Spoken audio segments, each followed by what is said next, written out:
completing high intensity indoor training intervals like this, a lot of people like to use heart rate monitors or power meters as a metric to measure how hard they're working and to make sure that they're working at the right intensity. And while both those things are useful, a third option is to use rate of perceived exertion. And when I finish here, I'll show you why this can be a very, very useful tool, sometimes more useful than heart rate, for measuring how much effort you've put into a session and helping you through Racesnake. How can you use RPE? Well, at Racesnake we like to use a scale of 1 to 10, where 1 is very easy, 10 is absolute maximum effort. Nice little graphic showing the effort level that each rate of perceived exertion shows. So here you can see 1 to 2 is very easy, 3 to 4 RPE would be very light aerobic, and then 9 and 10 would be well above your threshold where it would be very, very difficult. On this side is the official Borg scale that you tend to use in universities, but I prefer this. It's just much simpler to write out. This effort here would be about 5 out of 10 RPE before I start my main set in the warm-up.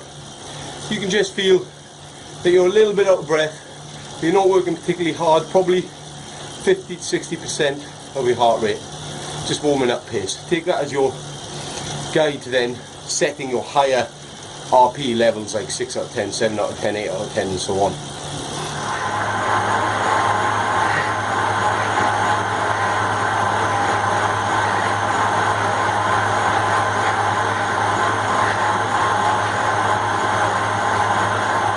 That's what RPE is basically. It's just a numerical expression of how hard you're working. But let's have a look now to see when RPE, or rate of perceived exertion, can be more useful as a metric for measuring intensity than heart rate. It certainly should be used in parallel alongside heart rate all the time, so you become comfortable with using it.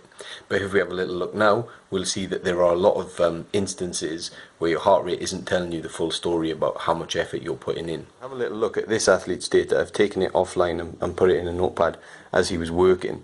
You can see here that although the effort, 9 out of 10 as a rate of perceived exertion, is very high because he's doing 60 seconds on, for the first 30 seconds of the first 3 intervals he's not getting anywhere near his 80%, 85% heart rate.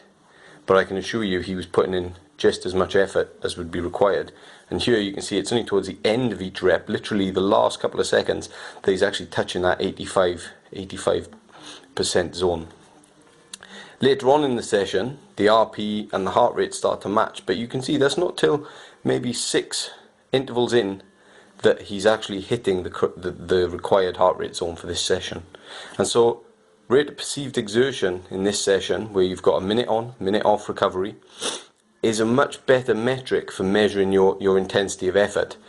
Quite often what you see in beginner athletes is much more like this, where they try and raise the heart rate very quickly in the first couple of reps. So you can see here this athlete, more of a beginner, he's worked at the required RPE, but his heart rate is extremely high at the start of the rep and the finish of the rep.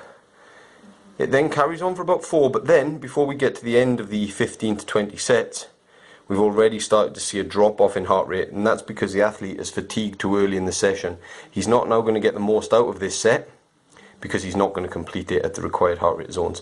Much better to use rate of perceived exertion in the early reps to judge your effort level and let the heart rate climb steadily in this type of high rest, high intensity set. So spend some time working on developing a sense of perceived exertion and developing your own scale against your own heart rates, because it's a great metric that can't break down, that can't go away, and that you can use right through your athletic career and on race day and in training.